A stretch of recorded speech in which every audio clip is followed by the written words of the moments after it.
Hi, folks. Chris Voss here from the ChrisVossShow.com, the ChrisVossShow.com. Hey, we're coming here with a great podcast. We certainly appreciate you guys, as always, tuning in. You guys are like a family to us, except you don't judge us. That's why we love you the most. And, of course, remember the Chris Voss Show loves you back that way. We love you as family. We just don't judge you like family. That should be like a shirt. Maybe I should sell those on the merchandising site. Anyway, guys, welcome to the show. To see the video version of this, go to youtube.com/Chris Voss. Hit that bell notification button. Go to goodreads.com/Chris Voss. See everything we're reading and reviewing over there and my new book.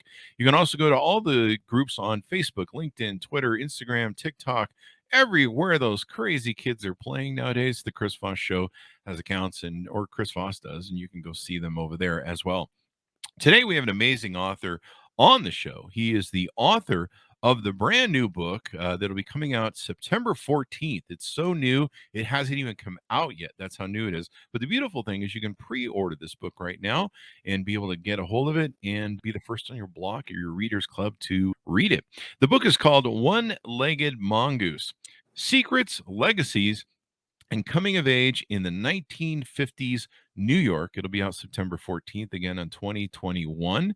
And you want to check that baby out. It's by the author Marc Straus. He is a poet, writer, medical oncologist, and art collector who lives with his wife, Livia, in Chappaqua. I'm not sure I ever say that. Chappaqua, New York.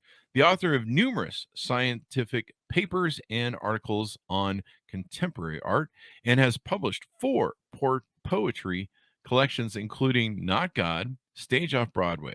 His poems and stories have appeared in Plowshares, Kenyon Review, and many other literary journals. Welcome to the show. How are you doing, Marc? Thank you. Thanks. Thank you. And did I get your last name pronounced correctly? Straus, correct. Straus. There we go. Just always good to be sure, isn't it? So welcome to the show. Give us your plugs so people can find you on the interwebs. The title, One-Legged Mongoose, I luckily have the only book probably ever with that title. So you can go on Amazon and look it up that way, or Marc Straus, Marcstraus. Yeah. Let me start. Actually, I'm going to interject this question. Why did you choose that title? Or do you want to tell us what motivated you to write the book? Or maybe those two can encompass one another. The title, One-Legged Mongoose, it's the title of a chapter that comes about 3/4 of the way into the book. Mm-hmm. And the title this book is narrated by the kid I was in 1953 to 55. Oh. And it takes place when I just turned 10 years old, and it ends right after I turned 12. But when I was 11, my mother had this awful idea that suddenly I should join the Boy Scouts, because I was going to school over 6 days a week, commuting 4 hours a day for school. And how was I going to go to Boy Scouts? But I had to go, and in order to get this tenderfoot badge, you had to go on a camping weekend. So we went to this freezing park out on Long Island, and after we pitched tents and had dinner, the scout leader tells us that no one was permitted in the park for the last few years because there was a one-legged mongoose, half man, half mongoose, who had killed a number of people over the years. But now it's probably safe, but we're Boy Scouts. We should go out and look for it. Now you can imagine the faces of all those kids. So this folk tale became the title of the book. Yeah. That's interesting. That's really cool. We did that in the Boy Scouts too. We called it snipe hunting. And what we would do is it would be in the evening, and everyone would go, "Hey, whoever the newbies were, you'd be like, hey, do you guys want to go hunt some snipes? There's these special birds." And then we'd be like, "Oh yeah, let's do that." And so we'd be like, "Okay, go. We're gonna go snipe hunting." And what you have to do is you have to walk around and go, "Snipe, here, snipe, snipe, snipe, snipe, snipe." Yeah, I think you had to make a special whistle or something silly. I remember sitting in this circle, and he says, "Who's going to come out and go look for the mongoose?"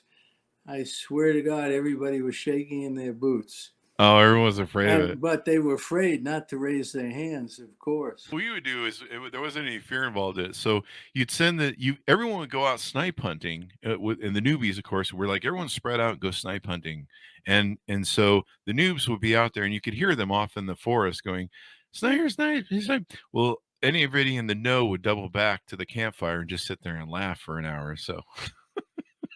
Anyway, so what motivated you want to write this book? This is a book I really wanted to write for a long time. I think I went through this long phase being lucky enough to have all these poetry collections published. And the book has some really difficult moments. Mm-hmm. And the book also deals with a lot of abuse that I faced. Mm-hmm. And my kid brother, who I brought with me to school back and forth, these 4-hour commutes a day, later on, he made me promise I wouldn't write the book until my mother passed on. Wow. So that's what I did. When did your mother pass, if you don't mind me asking? She was 90, and she was a brilliant, vigorous woman who was still the very stubborn woman we find in this book.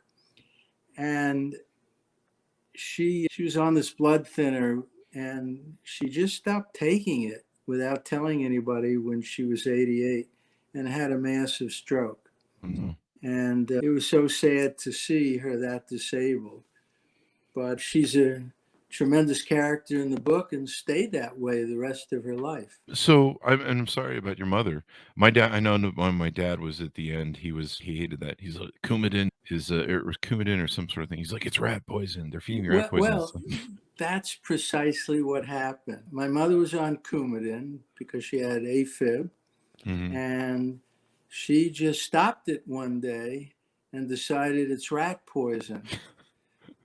I shouldn't laugh, but my dad put me I know, but she knew very well that without it, there was a very high likelihood she was going to get a clot. I'm sorry. It's hey, my dad was so stubborn. He was probably stubborn like your mom.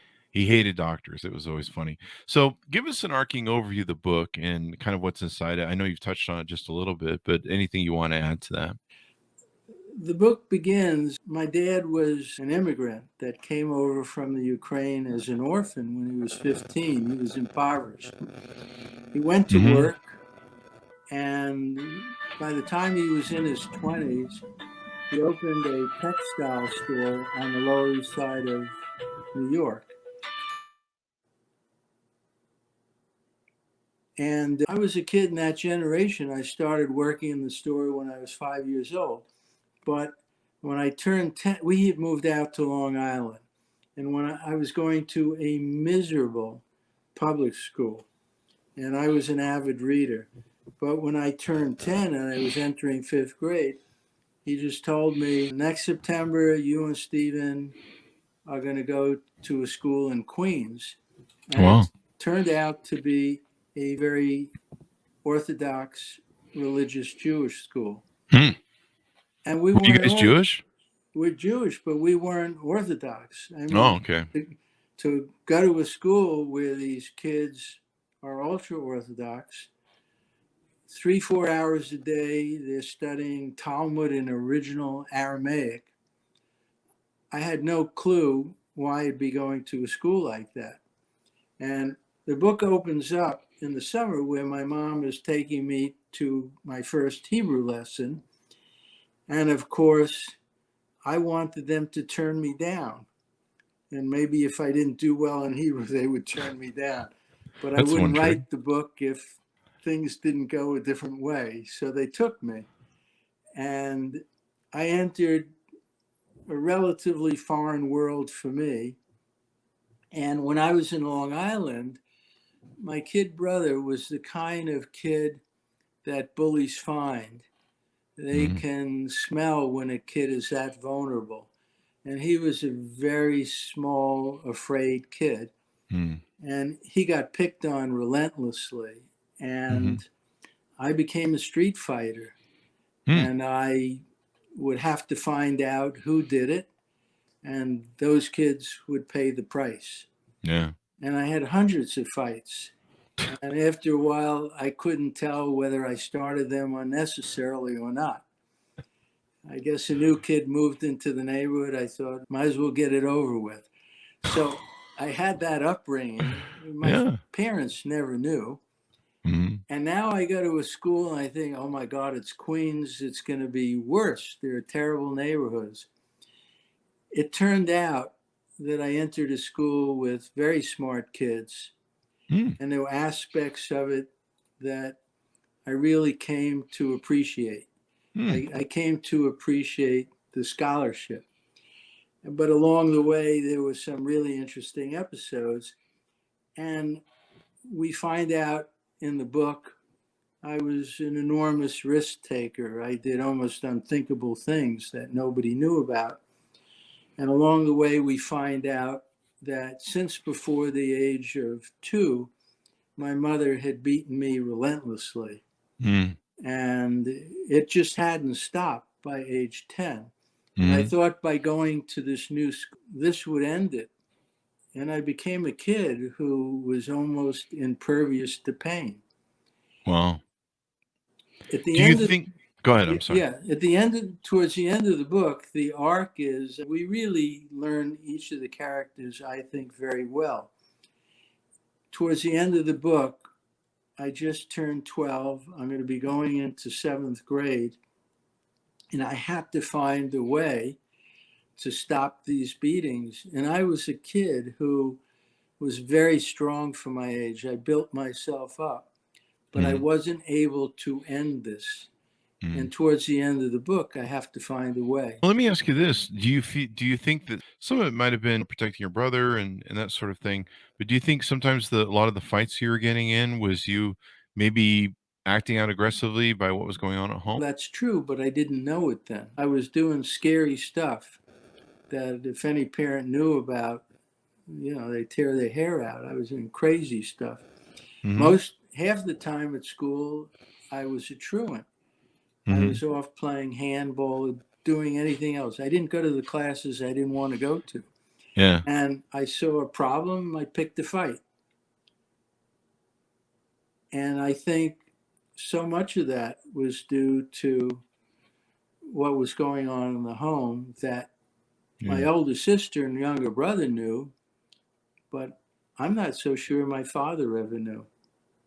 So your father didn't know about your mother beating you? It's been an open issue for my entire life. He was a very sweet, quiet guy who worked hard. In his store, he was brilliant. Could sell. People loved him. He was loquacious. At home, he almost didn't open his mouth.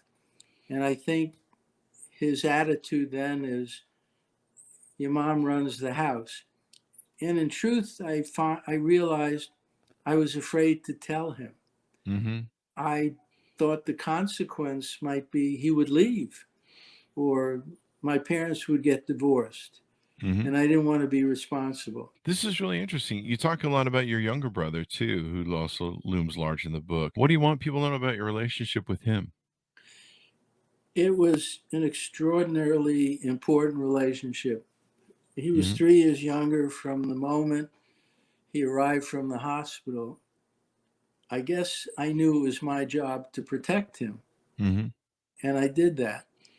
And perhaps because he witnessed many of these events, that made him even more afraid. And he was a kid who needed protecting.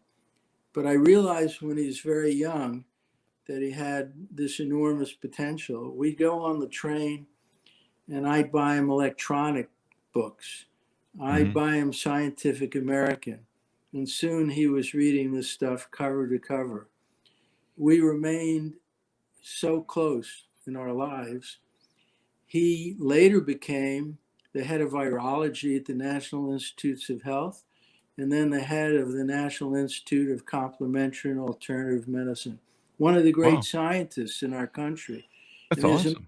There's a moment in the book when I said, and I didn't even realize I was making the connection, Stephen sees things that may be invisible to the rest of us. And he wound up studying viruses. Wow. That's pretty great, especially these days. We need as much virus help as we can get. So, the question I had just got lost. So I'll ask another. You talk about a lot of different things in the book: changing schools, cows and fences, the comeback kid. Tell us what cows and fences. You talk in part 2 of your book about cows and fences. I thought that was an interesting title for a section of a book. Do you want to tell us a little bit about that? Yeah, cows and fences. I thought that was just it's interesting. You're like, what is that? That's a section of the book.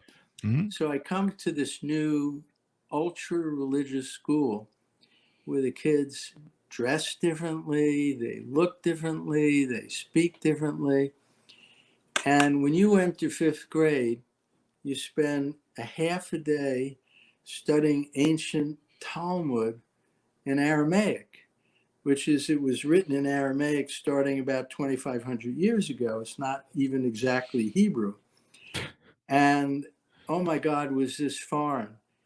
But I came to really like it because I began to realize that it wasn't at its best ancient law. It's about how we try to continue to move towards solutions that are equitable, if you can, for everybody.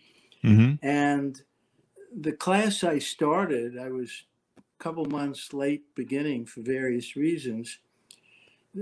I come into the class and this rabbi is talking about one cow crosses into a neighbor's field and kills the neighbor's cow, and what's the recompense owed to the guy whose cow is killed? So then they get into, is the fence up? Was the fence in good repair? Oh. Did the guy whose cow was killed keep his fence up the way he was supposed to? And I get called into the principal office, who really took me under his wing. I guess he thought he saw something. And he says, Mark, how do you think it's going? I said, there's a lot about cows and fences. And he says, that's how it sounds. Give it time. Huh. That's interesting. So I thought that was an interesting chapter of the book. Just the title, you just like, I got to find out what that's about. That sounds really cool. And your parents are pretty much major players in the book as well. Tell us a little about them. And I'm curious specifically, I can guess, but I'm curious specifically as to. Excuse me, what? Your parents? Yeah. And I'm curious about why your brother made you promise not to publish the book about them. Well, they were lying. That's an important question. As I mentioned, my dad came here an impoverished orphan. He only went to school. He was only allowed to go to public school where he came from till age 11. A very smart guy, hardworking. He had one focus: give his kids a good life in America, get us educated. Probably he wanted his 2 boys to be doctors. I smelled that out early on, and we both did. Don't come into the business, do something that everybody thought was important back then. Later, maybe run a hedge fund, who knows? But that wasn't then. My mom was brilliant. And at age 15, she leaves just before she graduates high school in Brooklyn. Because it's the Depression, she's got 4 brothers, but she goes out and gets a job and feeds the family. Oh, wow. And she had been one of the great kids, pianists in the country. She easily might have been one of the great pianists in the country if she stayed with it. And I struggled with not understanding as a kid why she gave it up. And she never really said. And so this is from a time when women certainly had so much less opportunity, but it wasn't until she was about 70 that she was so annoying. I said, so what if you watch a game show and win? Go back to college, get a degree. She went to college at age 71, graduated valedictorian. Huh. I gave her a very hard time for not getting 1A. I guess the roles are reversed then. I think for whatever sets of reasons, she couldn't continue the piano, which I never totally understood, where she never continued academically. I think she gave up too much, and she was very angry. You think that's what she took it out on you? Some of that was probably more than that. Some of that, I think, was psychological that was never attended to. That would explain a lot. Yeah. Oh, and then you asked me about why your brother Stephen. made the promise to not.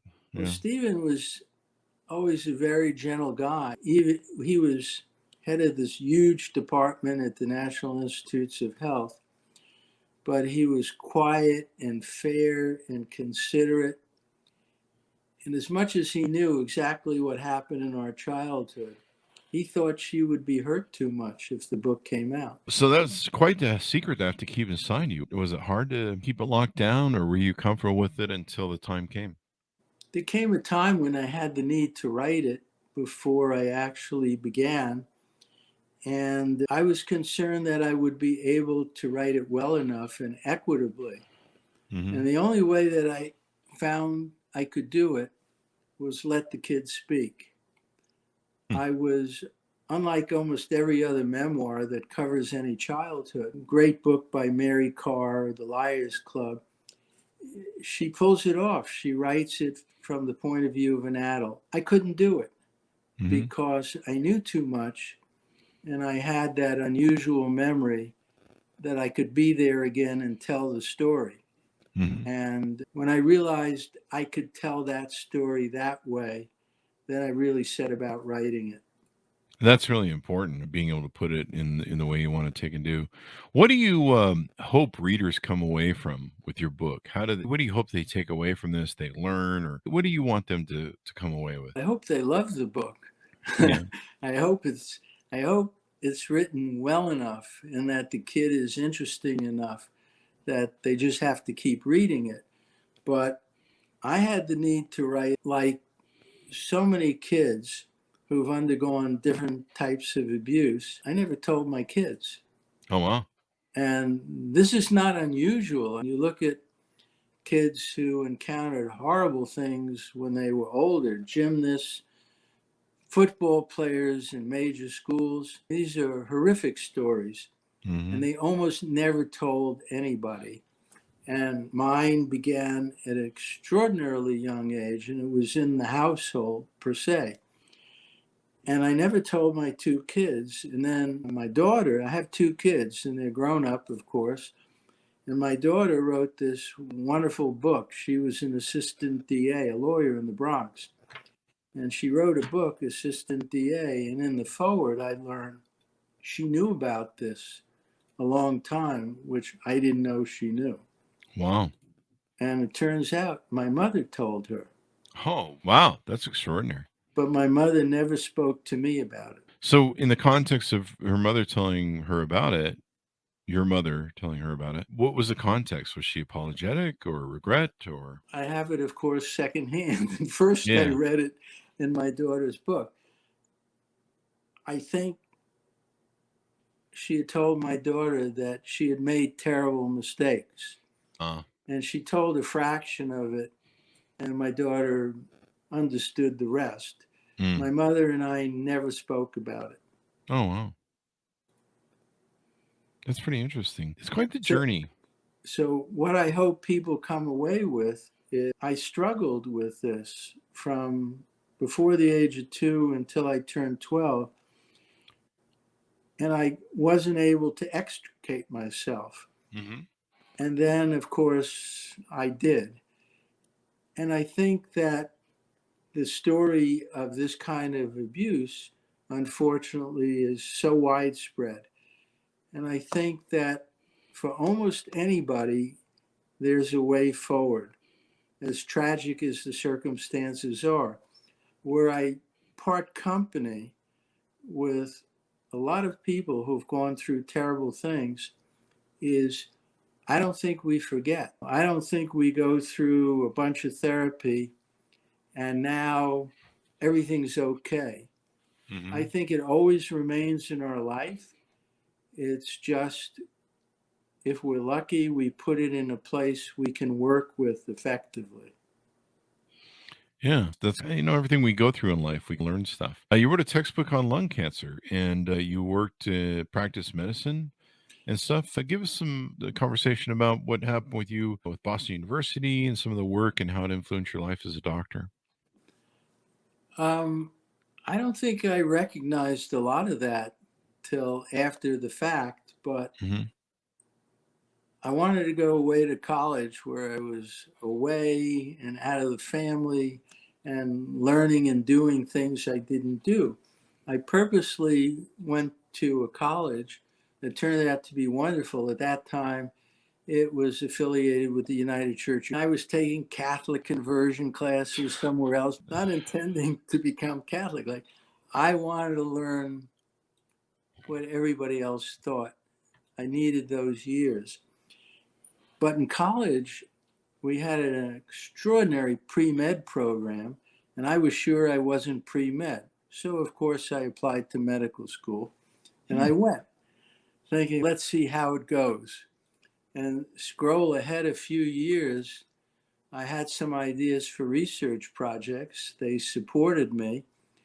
And then I almost went to Vietnam. I got a number, I was inducted, I went through the physical, and just then I heard the National Cancer Institute accepted me for fellowship.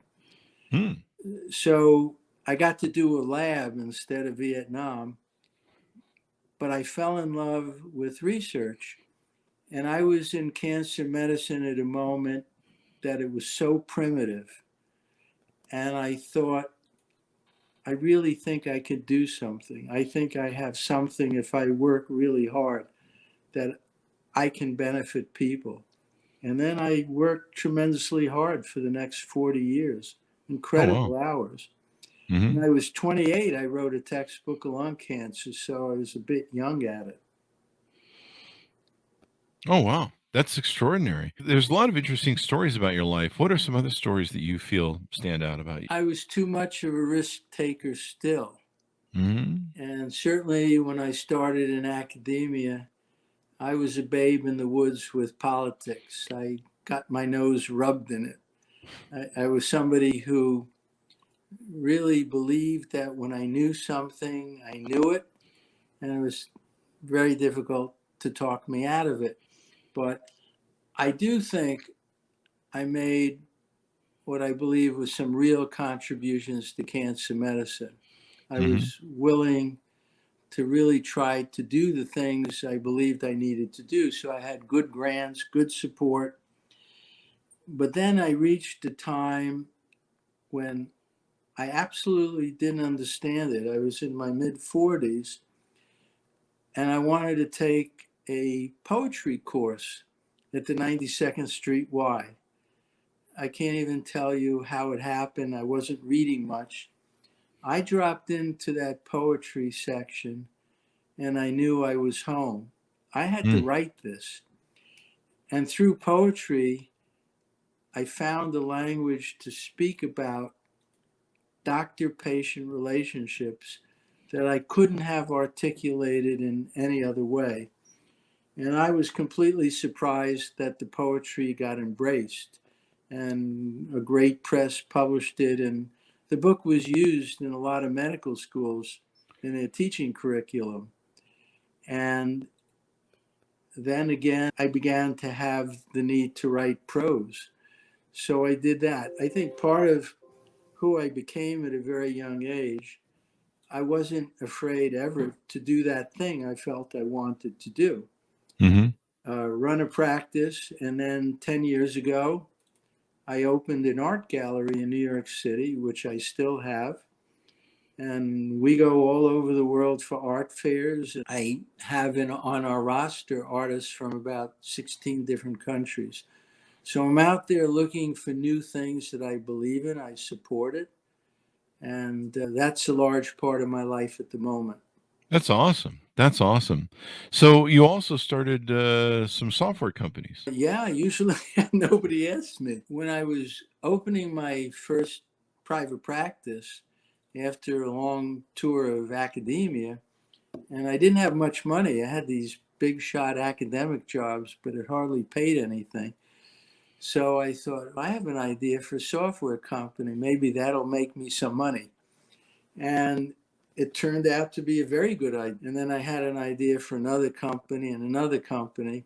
And I never wanted to spend time running it because I wanted to take care of my patients.